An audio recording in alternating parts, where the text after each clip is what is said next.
Bueno, bienvenidos a quienes están por Zoom y obviamente a quienes están en forma presencial. Vamos a dar comienzo a este tercer encuentro bajo el tema general de resiliencia, donde vamos viendo qué cosas encontramos en la Biblia que nos pueden ayudar a construir resiliencia. Ya habíamos visto en la lección primera que qué es la resiliencia, es la capacidad de superar momentos de crisis. Y entonces a partir de allí fuimos viendo qué cosas nos ofrece la palabra de Dios, la Biblia, que nos pueden ayudar a construir resiliencia. Hay personas que ya por su temperamento, su carácter, les resulta más fácil, son más resilientes que otras, pero Dios en su palabra nos ha dejado algunas cuestiones que nos van a ayudar. Y aun cuando no estemos en situación de crisis, también nos ayudan en todo momento en la vida. Son casi, diríamos, para tenerlas en cuenta todos los días de la vida en el día a día de nuestra vida. Así que vimos que hay dos elementos fundamentales que nos dan seguridad, nos ayudan a obtener seguridad, que son Dios, porque no cambia, y su palabra, la Biblia, que fue inspirada por él y que por lo tanto tampoco cambia. Dios y su palabra están allí a nuestra disposición para brindarnos seguridad en los momentos de crisis, pero también cuando no estamos pasando por crisis. Y hoy vamos a ver otro de los elementos que Dios nos ofrece para que la construcción de resiliencia sea más fácil. Quienes conocen la palabra de Dios y conocen estos elementos que vamos entresacando de ella, obviamente se van a ver muy favorecidos al momento de construir resiliencia. Aquí en la introducción, quienes están presentes tienen el material en papel. Hemos puesto como introducción una cita de un libro que ya citamos en la lección anterior, que es del doctor Mario Pereira, de su libro Cómo superar las crisis. En esta cita, que la pueden leer los que tienen el papel, pero la leo para los que no lo tienen, cuando fracasan los recursos humanos y se despierta al Señor, paro aquí un poquito, él está escribiendo esto a partir del relato bíblico que vimos el sábado pasado, cuando el Señor Jesús iba con sus discípulos en la barca, él se durmió, y de pronto sobrevino una tempestad que comenzó a azotar a la barca al punto de que estaban ya para naufragar, y los discípulos desesperadamente lo despiertan, como reclamándole cómo podía estar dormido tan tranquilamente cuando estaban a punto de perecer. Y entonces lo despertaron y Jesús calma la tempestad. Por eso él dice, cuando fracasan los recursos humanos, ya ellos no tenían más nada que hacer, y se despierta al Señor, la calma sobreviene. Qué lindo, ¿no? Esto de que cuando acudimos a Dios, las tormentas amainan. Lo importante es conseguir movilizar o activar ese poder extraordinario que dormita en nuestro interior, que tiene la solución para el trance. ¿Cuál será ese poder interior? No hay que dejarse ganar por la desesperación, ni poner la mira en los nubarrones, ni en la furia de los vientos y las olas, sino en el poder omnipotente de Dios. Bueno, ahí tenemos ese párrafo muy bonito que escribe el doctor Pereira, y acá les propongo un diálogo entre los que están en forma presencial de a dos, y cada uno de los que está en Zoom, bueno, dialogue consigo mismo. ¿Qué será? ¿Cuál será ese poder extraordinario al que podemos acudir en los momentos de crisis, al que alude el doctor Pereira? Así que unos minutitos apenas, las que están más cercanas acá, a ver, no es tan difícil de suponer cuál es. Cuando Jesús estaban desesperados, ¿qué dijeron ellos? Dos palabras principales, hay otras más, pero ellos dijeron: Maestro, despierta, que perecemos. Le hablaron a Jesús. ¿Cuál es el medio que Dios nos dejó para hablarle a él? La oración. La oración. La oración. La oración. Por fe, ¿no es cierto? Con la seguridad de que Él nos está escuchando. Entonces, allí completamos, le ponemos el nombre a la oración, que va de la mano totalmente con la fe. El apóstol San Pablo, en la carta a los Romanos, habla de la oración hecha con fe. Vamos a leer ahora en el Evangelio de Marcos, el capítulo 11, y el verso 24. Allí Marcos, el capítulo 11 y el verso 24.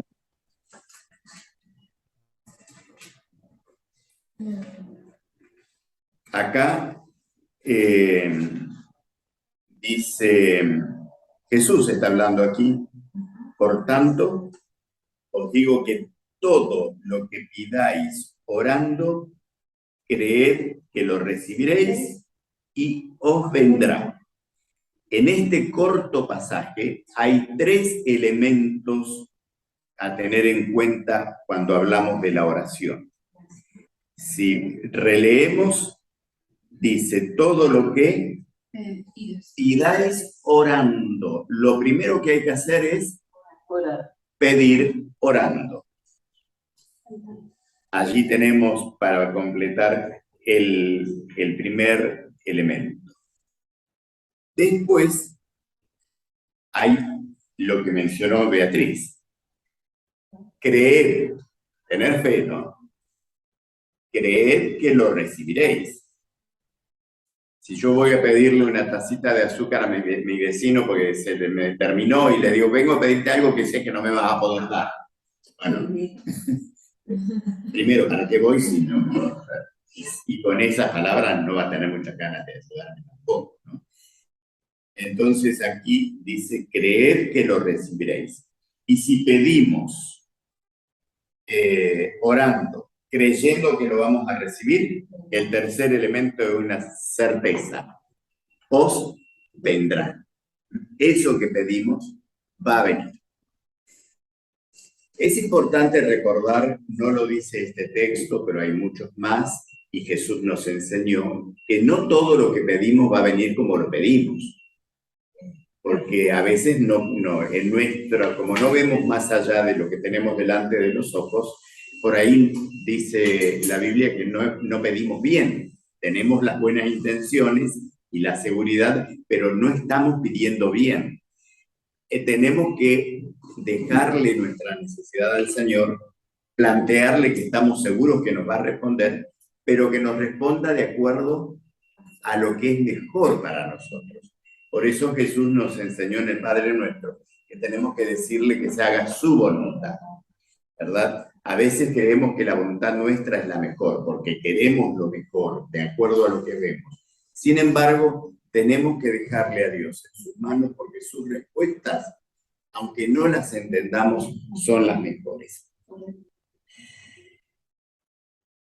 Hay una cita muy cortita, pero contundente, clarísima de Elena White, donde ella define magistralmente la oración. La tenemos allí en el papel.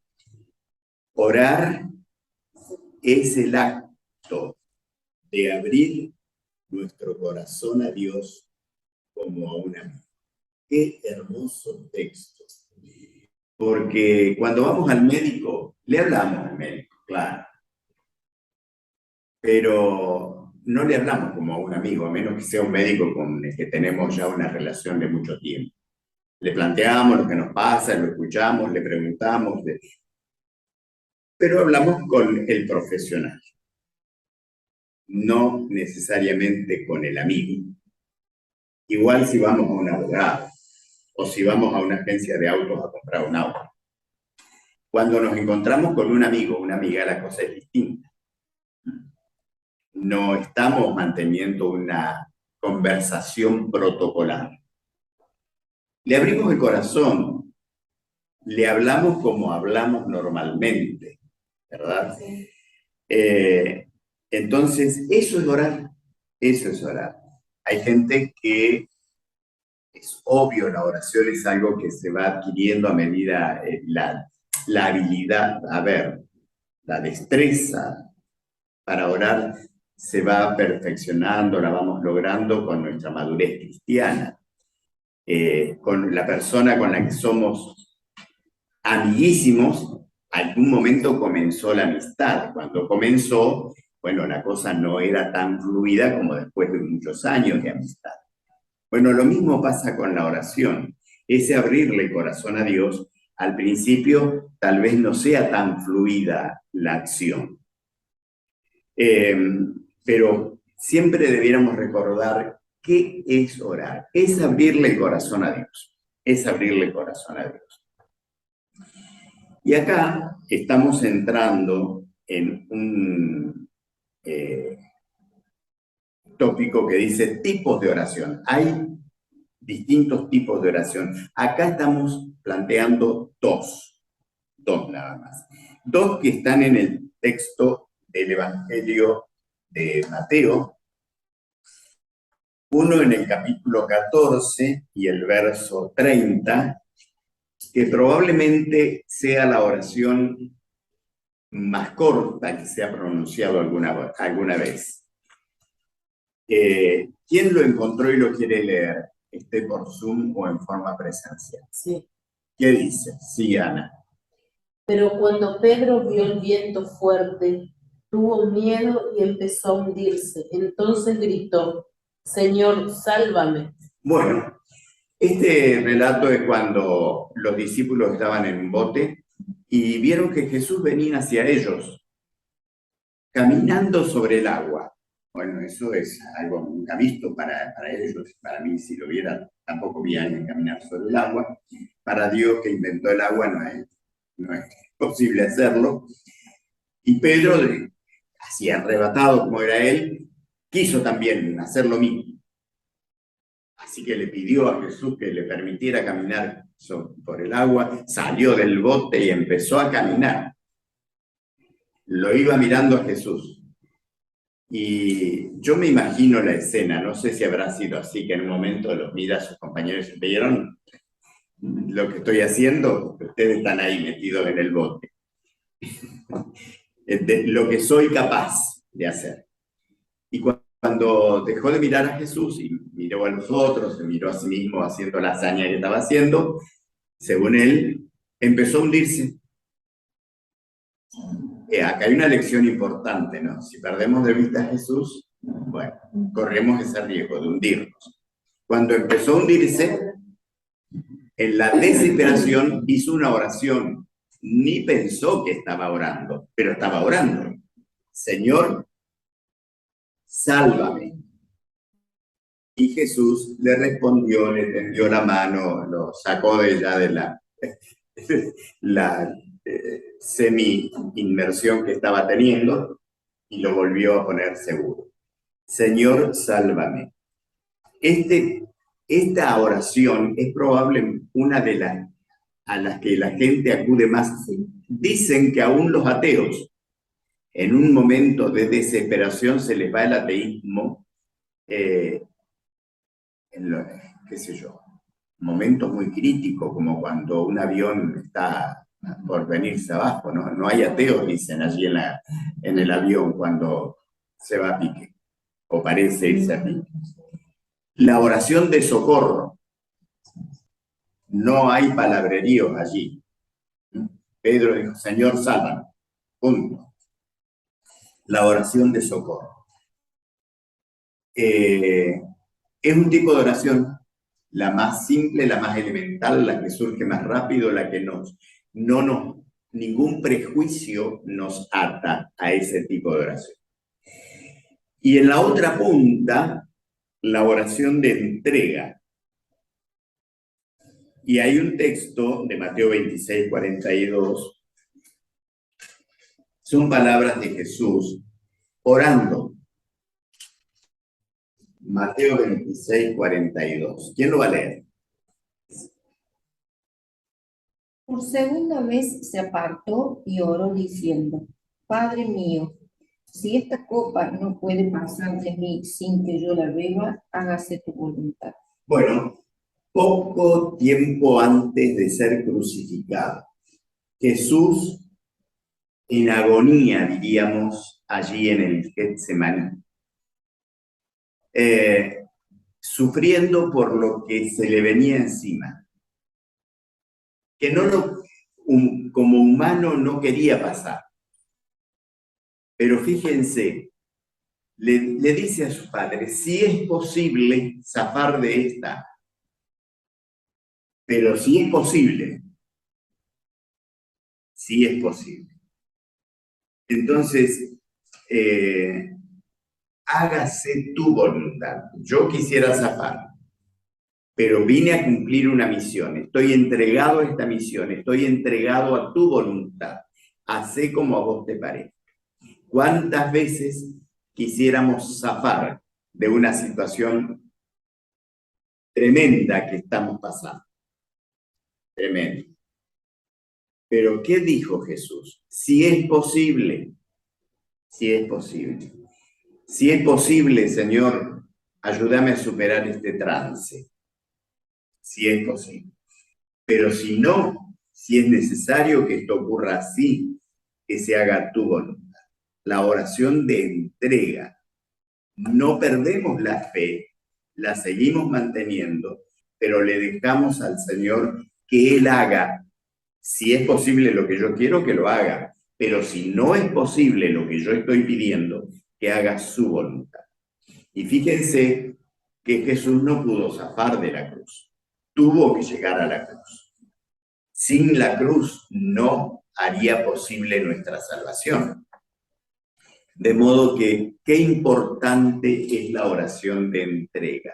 Es la más difícil, porque nosotros siempre quisiéramos que se haga lo que yo quiero, porque, bueno, me parece que lo que yo quiero es lo mejor. Pero si estamos entregados al Señor, entendiendo que Él tiene sabiduría para respondernos de la mejor manera, bueno, que se haga su voluntad. La otra, la de socorro, sale espontáneamente, no nos ponemos a plantear nada, ¿verdad? En la de entrega hay un planteo, hay una reflexión. Esto es lo que yo quiero, esto es lo que no quiero, si puedo zafar de esto, si es posible, pase de mí esta copa, pero hágase tu voluntad. Hay toda una reflexión y una decisión de dejarle todo a Dios en sus manos. Aunque no me guste, pero entendiendo que es lo mejor, que Dios es sabio. Entonces, la de socorro, Señor, sálvame. La otra, Padre, hágase tu voluntad. Tu voluntad, no la mía, tu voluntad. Totalmente entregados a la voluntad de Dios. Muy bien. Esto es importantísimo tenerlo en cuenta cuando oramos. Vamos a ver variedades de oración tenemos dos variedades. La primera es el rezo. El rezo. ¿Qué es el rezo? Es una declaración fija que ya está armada por alguien y nosotros lo único que hacemos es aprenderla de memoria y repetirla.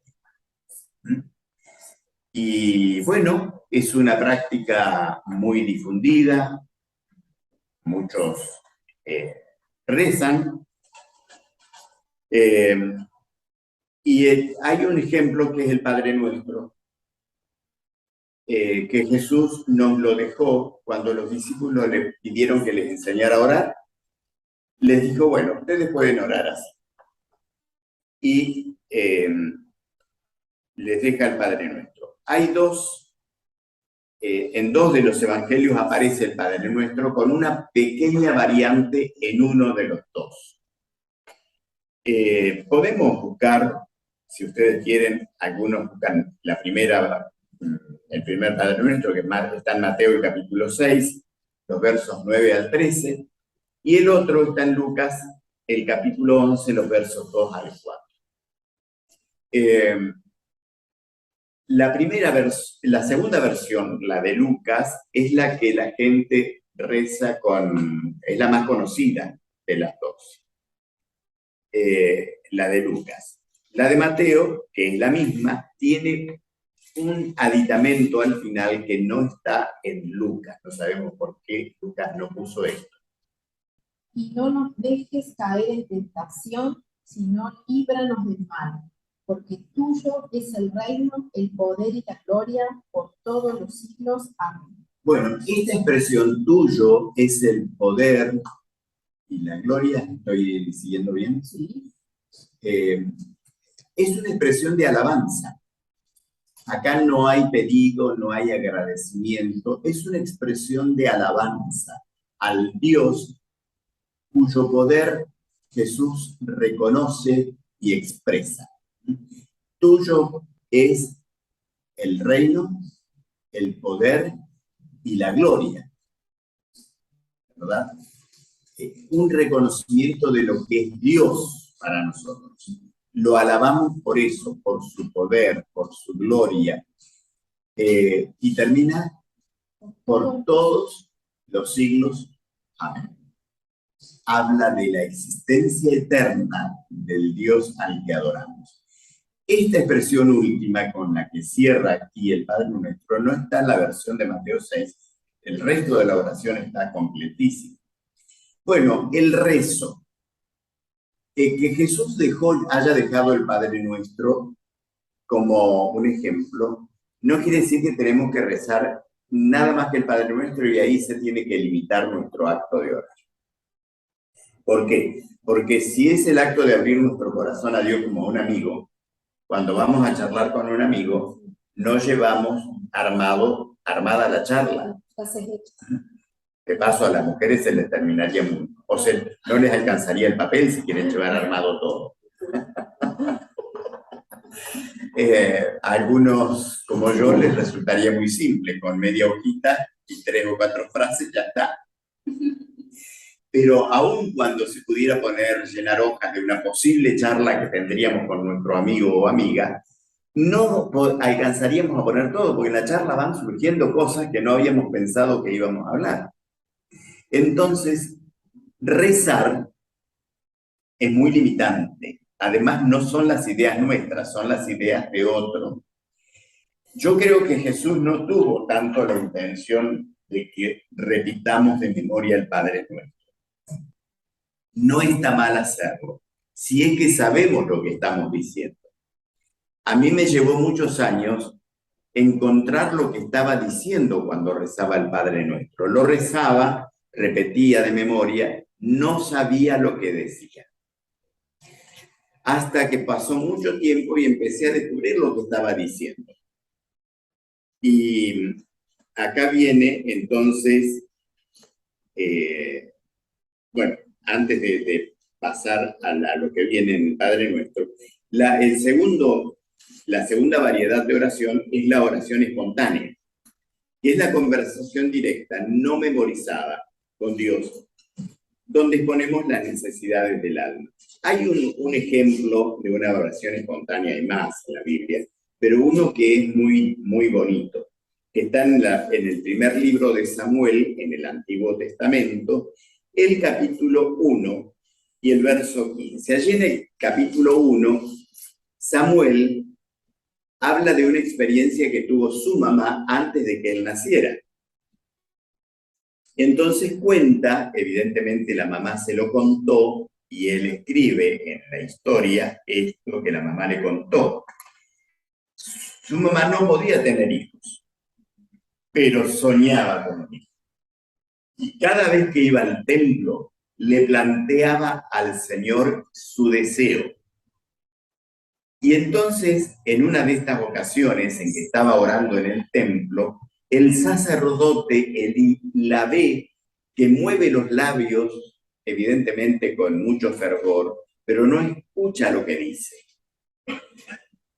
Hasta me la imagino a Ana no solamente moviendo los labios, sino gesticulando con las manos, probablemente, a tal punto que Elí pensó que estaba borracha. Así que es muy probable que ella estuviera gesticulando con mucha vehemencia. Así que cuando ella terminó, él se acerca y le dice, a ver, Ana, ya es hora de que se te pase la resaca. Y Ana, ¿qué le dice? No estoy borracha. ¿Qué dice el verso 15? ¿Quién lo tiene y lo quiere leer en voz alta? Sigue adelante.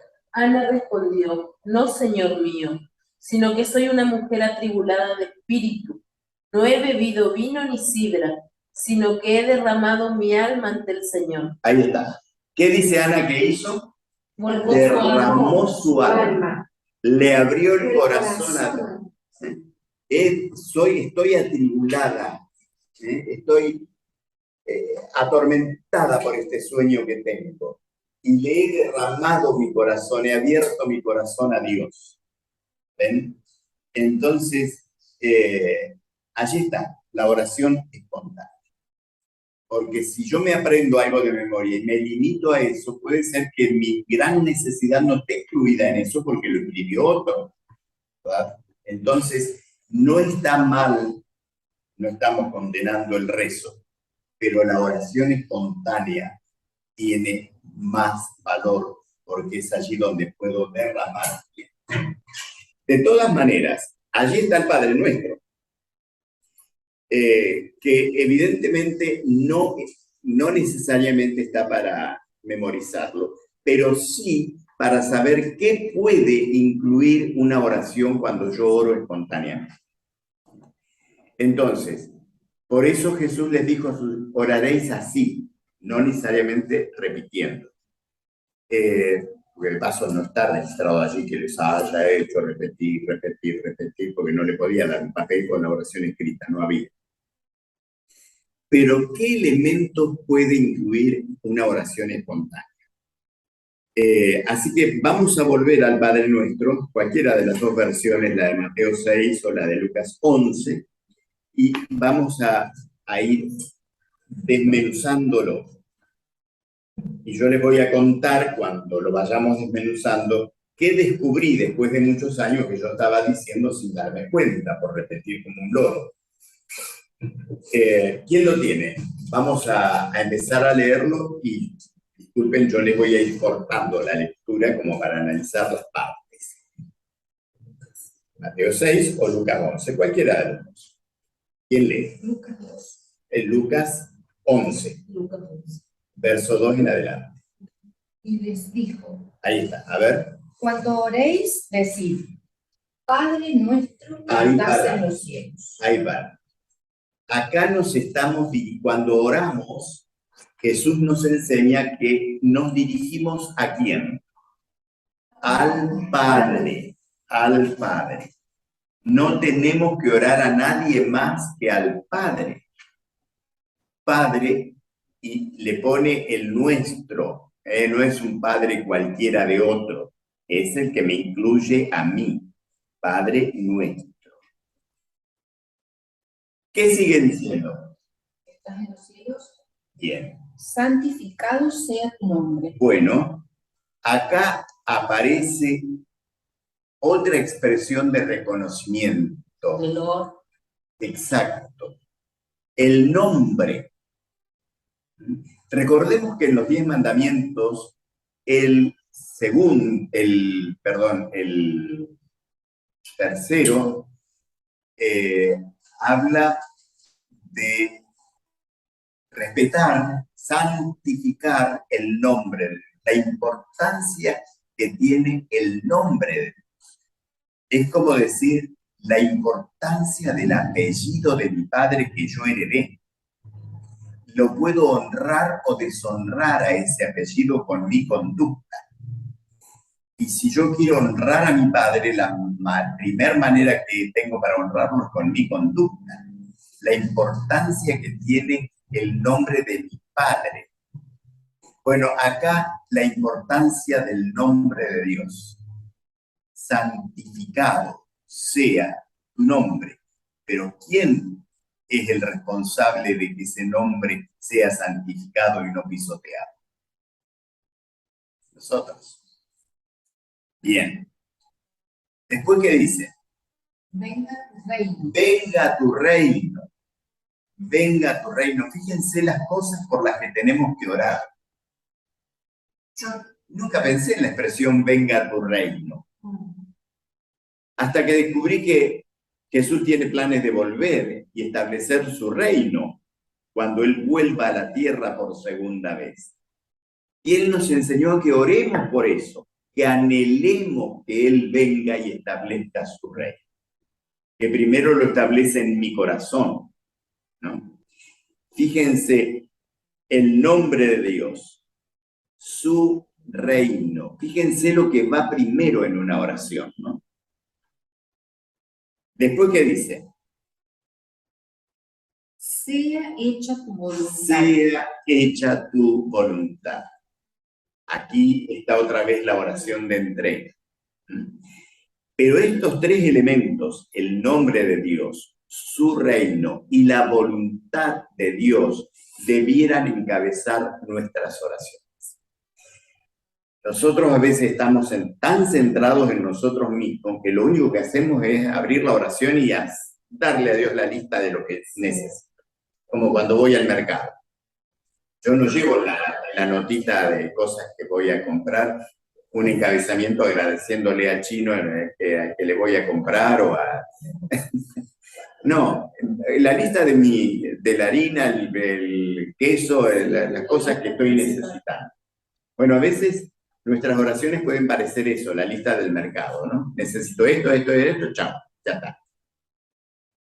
Ya te enteraste, Señor, ya te lo dije, espero que ahora que me des toda esta lista. Fíjense que no aparece primero en la oración que Jesús nos enseña a hacer.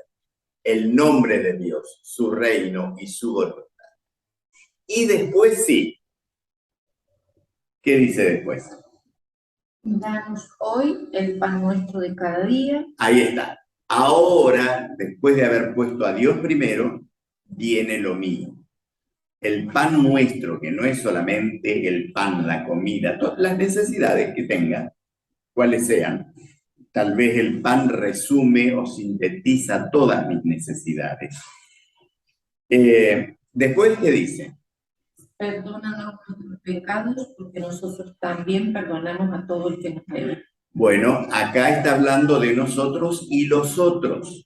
Le pedimos a Dios que me perdone, pero ojo, que me agrega una cláusula. Así como yo, no me perdones más que lo que yo estoy dispuesto a perdonar, ni menos tampoco. Las relaciones interpersonales. Antes de pedirle perdón a Dios, yo debo estar seguro que me mantengo buenas relaciones con los demás. Entonces, nuestro pan involucra todas nuestras necesidades y las relaciones interpersonales. Si repasamos la secuencia, su nombre, su reino, su voluntad, y después nuestras necesidades y las relaciones que tengo con los otros. Fíjense qué amplitud tiene esta corta oración modelo que Jesús nos dejó para que cuando oramos tengamos en cuenta estas cosas. No necesariamente vamos a orar de la misma manera siempre, pero al abrir la oración, una expresión de reconocimiento y de alabanza a Dios, ¿verdad? Y después sí, lo que nosotros queremos, gratitud por lo que me ha dado, eso forma parte de la alabanza y la lista de pedidos que tengamos, pero siempre recordando que se haga su voluntad, siempre. Bien, y cuando oramos de acuerdo a este modelo, y más en una oración de entrega, donde abrimos el corazón a Dios, ¿qué seguridades nos da? Estamos en un momento de crisis. Tenemos que construir resiliencia.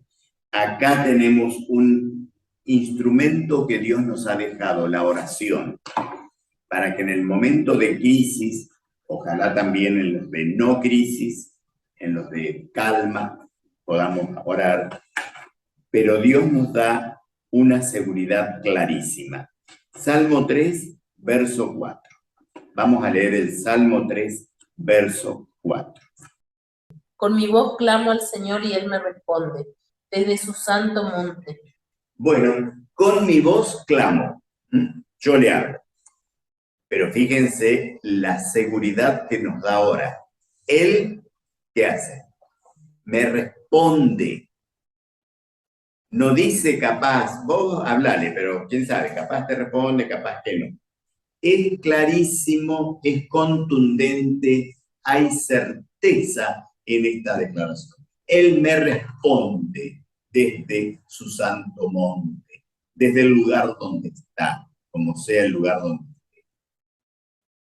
esté. Y el otro texto que nos transmite una seguridad similar está en el Evangelio de Mateo, el capítulo 7, reitero, Mateo, primer libro del Nuevo Testamento, capítulo 7, y acá hay 2 versículos de este capítulo 7. Pedid y os darán, buscad y hallaréis, llamad y os abrirán. Porque todo el que pide, recibe. El que busca, halla. Y el que llama, le abre. Bueno, fíjense que repite las mismas cosas 2 veces. Cuando Dios repite algo es porque es fundamental para clarificarnos las ideas. Pedid y se les va a dar. Pidan y se les dará. Busquen y van a encontrar. Llamen y se les va a abrir. Y fíjense que no haría falta el otro texto que sigue. Pero dice, porque al que pide, se le va a dar, al que busca. ¿Ven? Entonces, para que no nos queden dudas, te lo digo 2 veces, te lo repito con distinta forma, tener la certeza, tener la seguridad de parte de Dios que nuestras oraciones van a ser respondidas, de acuerdo a su voluntad. Esto es fundamental, de acuerdo a su voluntad. Por eso la invitación que está al final, la invitación es a orar con fe. Recuerden que abrimos así, cuando Beatriz recalcó el papel de la fe. Orar con fe todos los días, estemos o no en crisis. Capaz que no estamos pasando ninguna crisis que nos exija ser resilientes. Ojalá. Pero si la estamos pasando y tenemos que construir resiliencia, orar con fe todos los días. La oración espontánea, y no importa si es oración de socorro, es oración de entrega, orar con fe. Así que no vamos a dejar esto así hoy, vamos a orar. Quiero invitarlos a que hagamos una oración. Yo voy a orar en nombre de todo el grupo. Lo único que pueden hacer es seguir con atención lo que yo digo. Y si están de acuerdo con lo que yo dije, al final expresar decir esa palabra que significa que sea así como se pidió, que es amén. Así que vamos ahora. Padre Celestial, te agradecemos por el gran amor que nos manifiestas permanentemente.